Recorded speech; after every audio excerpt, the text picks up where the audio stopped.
बहुत समय पहले की बात है। दक्षिण दिशा में घने जंगलों के निकट रत्नपुर नाम का एक छोटा सा गांव हुआ करता था। उसी गांव में जगदीश नाम का एक मछुआरा अपनी पत्नी गौरी के साथ एक टूटी फूटी झोपड़ी में रहा करता था। हे भगवान, आज तो मेरा जाल मछलियों से भर दे। क्यों भैया जगदीश, सारा गांव जानता है तेरे जाल में एक ही मछली फंसती है जिससे तू और तेरी पत्नी का गुजारा चलता है। ए भाई, इस तरह से मजाक तो ना उड़ाओ कम से कम। मैं मजाक ना उड़ाऊं तो क्या करूं? अरे तेरा मजाक तो सारा गांव उड़ाता है। हाँ हाँ, डालो डालो, जाल डालो। एक मछली पकड़ने के लिए इतना बड़ा जाल? फेंको फेंको फेंको फेंको। जगदीश उदास हो गया और अपना जाल तालाब में फेंक दिया। कुछ देर बाद उसके जाल में एक मछली फंसी। हाँ देखा, मैंने कहा था ना कि तेरे जाल में एक मछली के अलावा दूसरी मछली कभी नहीं फंसती। अब एक काम कर, इस मछली को लेकर चुपचाप चला जा, क्योंकि आज का तेरा काम तो हो गया और अब तू शाम तक चाहे जितनी भी बार जाल डाल ले, मछली नहीं फंसने वाली। इतना कहकर वो व्यक्ति मजाक उड़ाता हुआ वहां से चला गया। जगदीश शाम तक अपना जाल फैलाए तालाब के किनारे बैठा रहा, लेकिन और कोई मछली नहीं फंसी। थक हार कर जगदीश अपने घर चला गया और एक मछली अपनी पत्नी गौरी को देते हुए बोला, आज भी केवल एक ही मछली जाल में फंसी है गौरी। मेरी तो किस्मत ही फूट गई तुमसे शादी करके। अरे कैसे मछुआरे हो तुम? दूसरे मछुआरे जाल भर भर कर मछलियां लाते हैं और बाजार में बेचकर बहुत सारा धन कमाते हैं, और तुम केवल एक ही मछली लेकर आते हो जिसे पकाकर मेरा पेट भी नहीं भरता। अरे तुम तो ऐसी बातें मत करो गौरी। सारा गांव हमको ताना मारता है, मुझे इसका अफसोस नहीं होता, लेकिन जब तुम ताने मारती हो ना, एकदम कलेजा फट जाता है गौरी। ऐसा ना करो ना। मेरी समझ में ये नहीं आता कि आखिर तुम अपने गांव के उसी बेकार तालाब के पीछे क्यों पड़े हुए हो? अरे उस तालाब के अलावा और भी तालाब हैं, तुम वहां जाकर मछलियां क्यों नहीं पकड़ते? ए गौरी, बाकी तालाब या तो राजा के अधिकार में या फिर डरावने जंगल के पास में। अब ऐसे में मैं क्या करूं?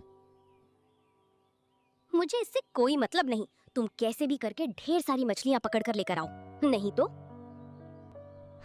नहीं तो का? नहीं तो जो पुरुष करते हैं वो मुझे करना पड़ेगा। अक्सर पुरुष अपनी स्त्रियों को छोड़ देते हैं, लेकिन ये पहला मामला होगा जब एक स्त्री अपने पुरुष को छोड़कर किसी दूसरे पुरुष का साथ पकड़ेगी। इतना कहकर गौरी पैर पटकती हुई वहां से चली गई। जगदीश अपमानित महसूस करता हुआ निराश होकर घर से बाहर निकल गया। अगले दिन जगदीश निराश होकर जाल लेकर तालाब की ओर जा रहा था कि तभी रास्ते में उसे उसके पड़ोस में रहने वाली जमुना ताई उसे मिल गई। अरे जगदीश, कल तेरे घर में फिर से तेरे और तेरी पत्नी के झगड़े की आवाज आ रही थी। हाँ जमुना ताई, हमारे जाल में एक मछली देखकर हमारी पत्नी को फिर से गुस्सा आ गया और वो मुझ पर टूट पड़ी। क्या कहें अब? अपनी पत्नी को समझाता क्यों नहीं? अगर तेरे जाल में एक मछली फंसती है तो क्या हुआ? हो सकता है कल तेरे जाल में बहुत सारी मछलियां फंसे। तेरी पत्नी को सब्र से काम लेना चाहिए। अरे अगर पति ही पत्नी को नहीं समझेगी तो फिर कैसे चलेगा? ताई, हम अपनी पत्नी को बहुत बार समझा चुके हैं, लेकिन अब हम कैसे समझाएं, हमको खुद ही समझ में नहीं आ रहा है। पता है आपको, वो ये तक कहने लगी है कि अगर मेरे हालात नहीं बदले तो वो हमको छोड़ देगी। हाँ हाय दैया, कैसी बेशर्म पत्नी है जो अपने ही पति को छोड़ने की धमकी दे रही है। अरे कल तो हमारी पत्नी कह रही थी कि हम उस तालाब को छोड़कर कोई जंगल के दूसरे तालाब में जाएं। आज मैं और देखता हूँ, अगर हमारे जाल में मछलियां ना फंसी तो मजबूरन हमें वाकई में दूसरा तालाब तलाशना पड़ेगा। कहाँ करें फिर अब? चलो ताई, चलते हैं अब। इतना कहकर जगदीश वहां से चला गया और तालाब के पास बैठकर जैसे ही जाल फेंका तभी एक दूसरा मछुआरा वहां आ गया। लो भैया, आ गए जगदीश जी। आइए आइए, आप ही का तो इंतजार था इन मछलियों को। अरे भैया रहने दो, काहे दिन भर थकने वाला काम करते हो। अरे कितनी बार कहा है कि मछलियां पकड़ना तेरे बस की बात नहीं है। तू समझता क्यों नहीं? मछलियों को तेरी सूरत पसंद नहीं है, तो जब भी तू आता है मछलियां चिढ़ जाती हैं। मछलियां तालाब के अंदर घुस जाती हैं, बाहर नहीं निकलती। इतना कहकर वो जगदीश का मजाक उड़ाते हुए जोर जोर से हंसने लगा। जगदीश की आंखों से आंसू बहने लगे। तभी जगदीश के जाल में एक मछली फंसी। देख लो भैया, हो गया तुम्हारा काम। अब दूसरी मछली तो जाल में फंसेगी नहीं। जा भैया जगदीश, घर जा, आराम कर, इसी को पका के खा। अरे जा। जगदीश को क्रोध आ गया और क्रोध में वो एक मछली लेकर अपने घर गया। घर पर एक मछली देखकर गौरी कुछ कहने ही वाली थी कि तभी जगदीश बोला, बस अब आगे कुछ कहने की आवश्यकता नहीं है। कल हम दूसरा तालाब तलाशूंगा, समझ गए हम? बस। गौरी चुप हो गई। अगले दिन जगदीश जाल लेकर बाहर निकलने ही वाला था कि तभी उसकी पत्नी गौरी ने उसे टोका। तुमने कल कहा था कि तुम दूसरा तालाब तलाशोगे। हाँ, गांव के उत्तर वाले जंगल में एक तालाब है। सुना है वो शापित है। कोई आज तक वहां पर नहीं गया। बस लोग तरह तरह की बातें करते हैं। न जाने मालूम वहां पर क्या है। तुम वहां पर क्यों नहीं जाते? गौरी की बात सुनकर जगदीश चौंक गया। अरे ओ तालाब, वहां तो वर्षों से कोई गया ही नहीं है। कहते हैं वहां पर कोई राक्षसी आत्मा का वास है। ये सब बकवास बातें हैं। अगर किस्मत बदलनी हो तो थोड़ा सा जोखिम तो उठाना पड़ता है। तुम वहां जाओ। मुझे उम्मीद है कि वहां पर तुम्हें ढेर सारी मछलियां मिलेंगी और तुम्हारे लिए एक फायदा भी है। कौन सा फायदा?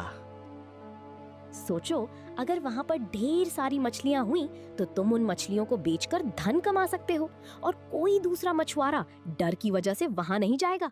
तो इस तरह से तुम निश्चिंत रह सकते हो। गौरी की बात सुनकर जगदीश कुछ देर तक गौरी को देखता रहा। हाँ, और अगर वहां कोई खतरा हुआ तो? तो मुझे कोई फर्क नहीं पड़ता। तुम उसी तालाब के पास जाओगे। अगर वो शापित भी हुआ तो भी मुझे कोई फर्क नहीं पड़ता। मुझे केवल धन चाहिए, चाहे तुम शापित हो या फिर तुम्हें कोई नुकसान पहुंचे। गौरी की बातों से आहत होकर जगदीश शापित तालाब की ओर निकल पड़ा। रास्ता वीरान था और जगदीश ने देखा कि वहां के पेड़ सूखे और झुके हुए थे।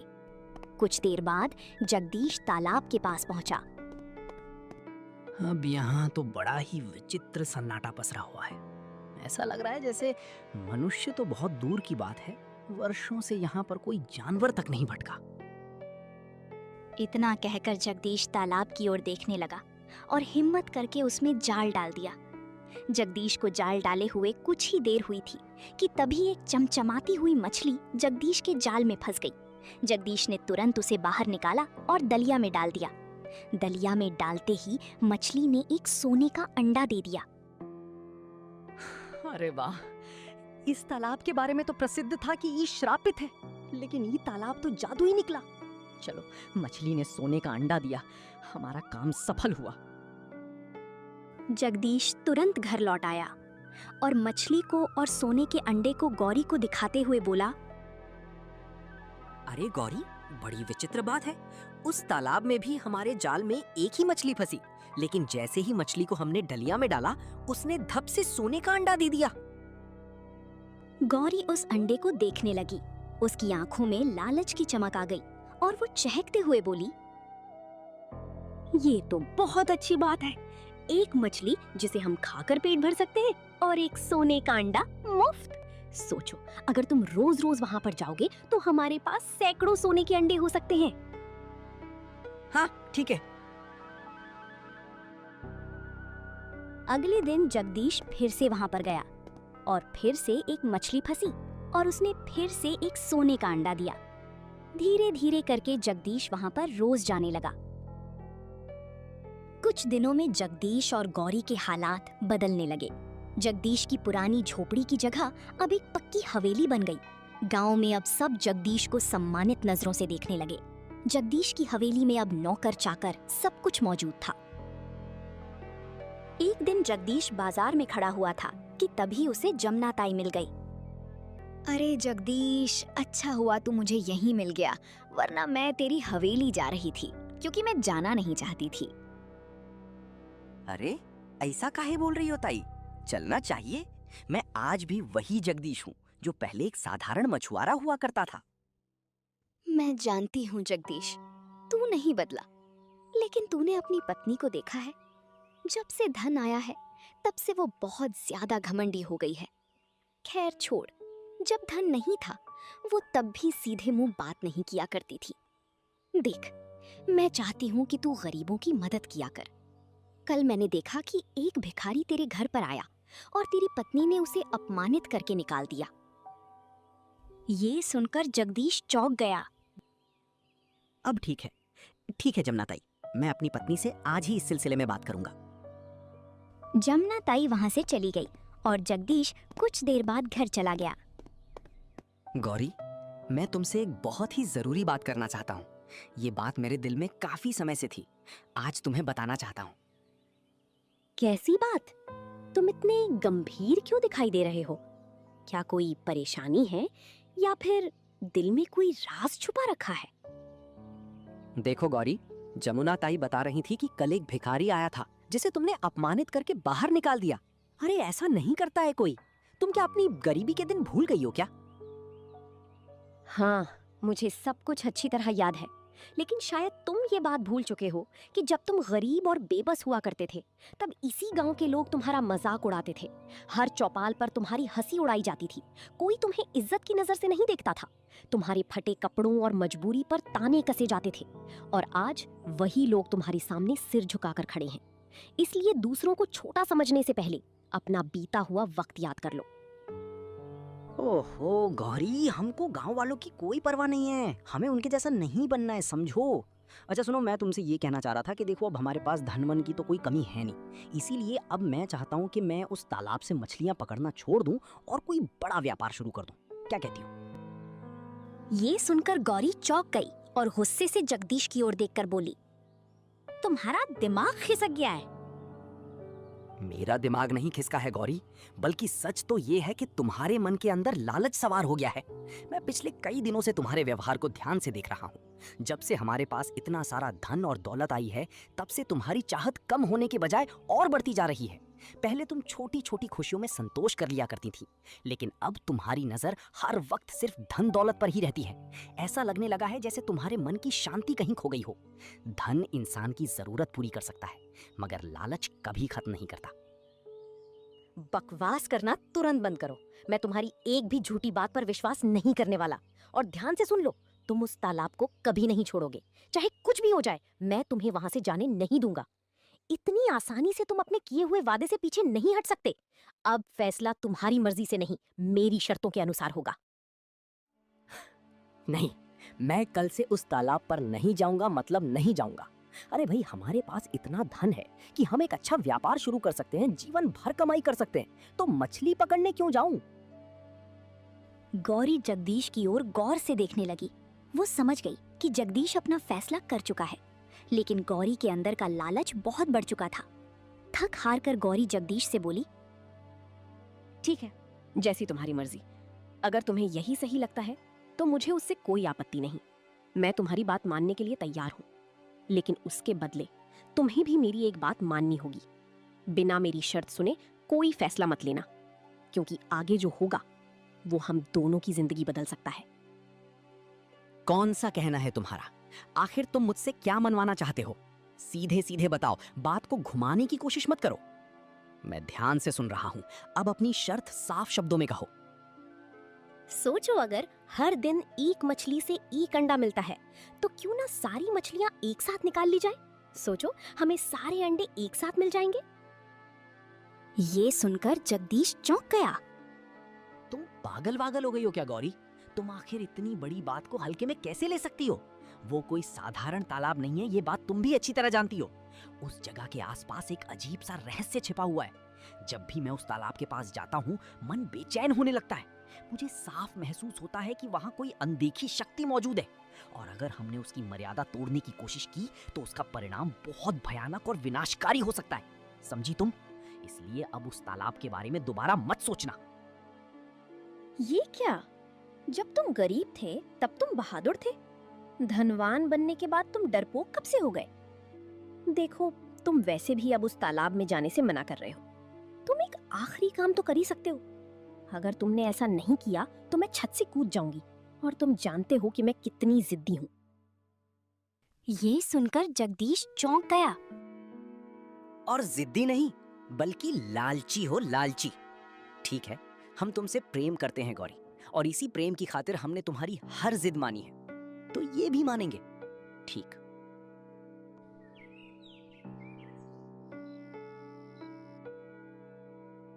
अगले दिन जगदीश 2 नौकरों के साथ उस तालाब के किनारे गया। आखिर आप हमें यहाँ क्यों ले आए हैं मालिक? देखो, मैं यहाँ रोज जाल फेंकता था, तब एक ही मछली फंसती थी। मैं चाहता हूँ कि इस तालाब की सारी मछलियाँ मुझे मिल जाएं। इसीलिए तुम दोनों बाल्टी से इस तालाब का सारा पानी निकालो। चलो, लग जाओ फटाफट काम पे, चलो। दोनों नौकर जगदीश के आदेश का पालन करने लगे। कुछ ही देर में दोनों नौकर बाल्टी से तालाब का पानी निकालने लगे। दिन भर की मेहनत के बाद जगदीश को अपनी मेहनत बेकार लगने लगी। तालाब सूखने लगा, लेकिन कोई मछली नहीं दिखाई दी। तालाब से केवल कीचड़ और सड़ी बदबू आ रही थी। अंत में जगदीश को एक छोटी सी सुरंग दिखाई दी, जो तालाब की तली में थी। जगदीश अपना हाथ रखकर उस सुरंग को जांचने लगा। अगले ही पल एक काली लपेट बाहर निकली और दूसरा तालाब एक भयावह धुएं में बदल गया। दोनों नौकर डर की मारी गांव ही छोड़कर भाग गए। जगदीश डरा हुआ हवेली में आ गया। जगदीश का डरा हुआ चेहरा देखकर गौरी चौंक गई। क्या हुआ? तुम इतने घबराए हुए क्यों दिखाई दे रहे हो? जो 2 नौकर तुम्हारे साथ वहां गए थे, वो आखिर कहाँ चले गए? सुबह तक तो दोनों तुम्हारे साथ ही थे, फिर अचानक गायब कैसे हो गए? सच सच बताओ, वहां आखिर ऐसा क्या हुआ था? वो दोनों नौकर तो गांव छोड़कर ही भाग गए। इतना कहकर जगदीश तालाब की सारी घटना गौरी को बताने लगा। ये सुनकर गौरी डर गई। मुझे तो लगता था कि उस तालाब की सारी मछलियां तुम्हें मिल जाएंगी, परंतु वहां कुछ ऐसा भी हो सकता है, मैंने तो सोचा भी नहीं था। अरे, हम तुमसे कहते थे ना, गौरी हूँ तालाब तो पूरी तरह से सूखा हुआ था। न जाने कौन सा रहस्य था जिससे हमें मछली मिल रही थी, जो सोने का अंडा दे रही थी। गौरी चुपचाप अपने कमरे में चली गई। अगली सुबह जब वो बिस्तर से उठी तो उसका शरीर बुरी तरह से दुख रहा था। जगदीश उसे देखकर चौंक गया। ए गौरी, ये तुम्हारा चेहरा तो बीमार जैसा लग रहा है, क्या हो गया?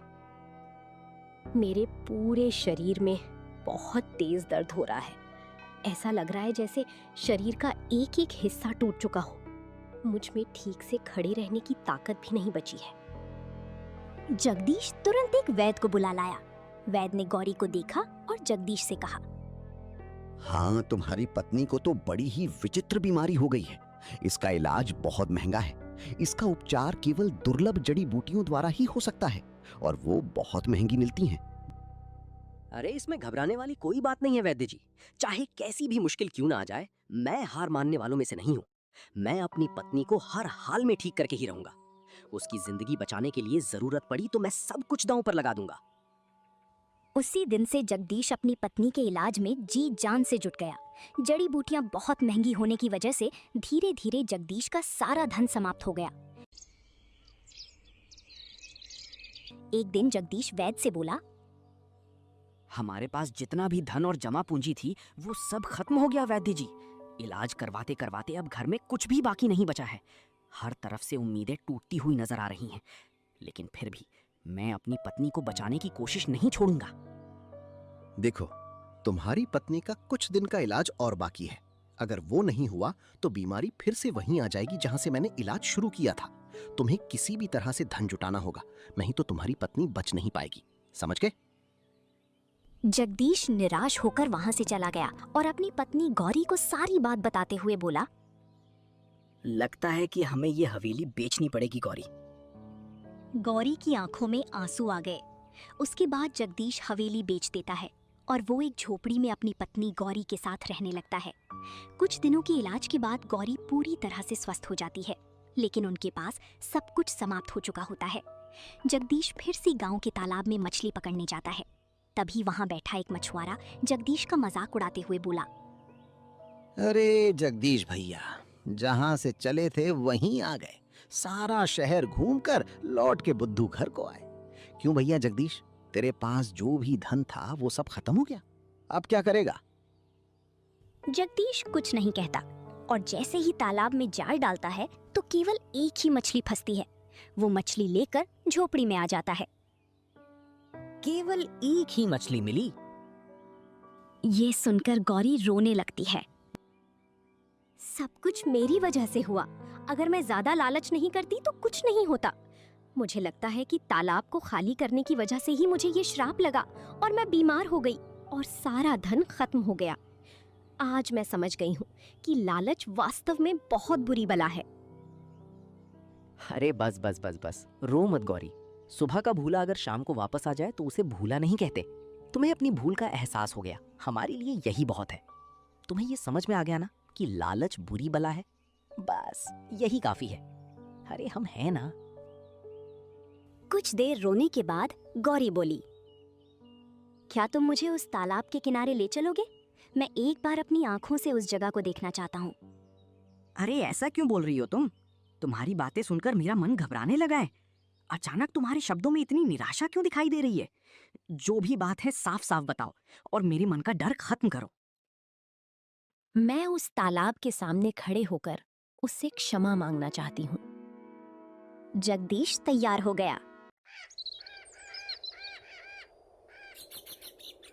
कुछ देर बाद जगदीश गौरी को सूख चुके जंगल के तालाब के पास ले गया। गौरी तालाब से क्षमा मांगते हुए बोली, मुझे क्षमा कर दो। मैं नहीं जानती कि आखिर तुम्हारा क्या रहस्य है। गौरी ने इतना कहा ही था कि तभी तालाब में फिर से पानी भरने लगा और देखते ही देखते तालाब ऐसा हो गया मानो कभी सूखा ही ना हो। ये देखकर जगदीश चौंक गया। अरे हे गौरी, ये तालाब तो फिर से भर गया। तालाब से एक मछली बाहर निकली और सोने का अंडा देती हुई जगदीश और गौरी की ओर देखने लगी। तुम्हारी आंखों में पश्चाताप नजर आ रहा है। दरअसल मैं मछलियों की रानी हूँ। ये तालाब मेरा ही था। जब तुम्हारे पति ने तालाब को खाली किया तब मैंने अपनी दिव्य शक्ति से देख लिया कि वो अपनी मर्जी से नहीं बल्कि अपनी पत्नी के लालच की वजह से ऐसा कर रहा है। इसलिए उसे एक भी मछली नहीं मिली और तुम बीमार हो गई। इस तालाब से तुमने जो भी धन कमाया वो खत्म हो गया। लेकिन ये एक अंडा जो मैं तुम्हें दे रही हूँ, इसे ले जाओ और बेचकर व्यापार करो और फिर कभी लालच मत करना। इतना कहकर मछली तालाब के अंदर चली गई। जगदीश उस सोने के अंडे को लेकर अपनी पत्नी गौरी के साथ घर चला आया और उसे बेचकर व्यापार शुरू कर दिया। देखते ही देखते जगदीश फिर से अपने गांव का सबसे धनवान व्यक्ति बन गया। वो वही हवेली जो उसने बेची थी फिर से खरीद ली और गांव में फिर से सभी लोग उसे सम्मान की नजरों से देखने लगे। काश जब तुम पहली बार अंडा लेकर आए थे तब मैं तुमसे उसे बेचकर व्यापार करने को कहती तो हमारे साथ ऐसा कभी नहीं होता। जो होता है भले के लिए होता है। अगर तुम ऐसा ना करती तो तुम्हें कभी समझ ही नहीं आता कि लालच बुरी बला है। ये सुनकर गौरी हंसने लगी और जगदीश और गौरी फिर कभी उस तालाब के पास नहीं गए।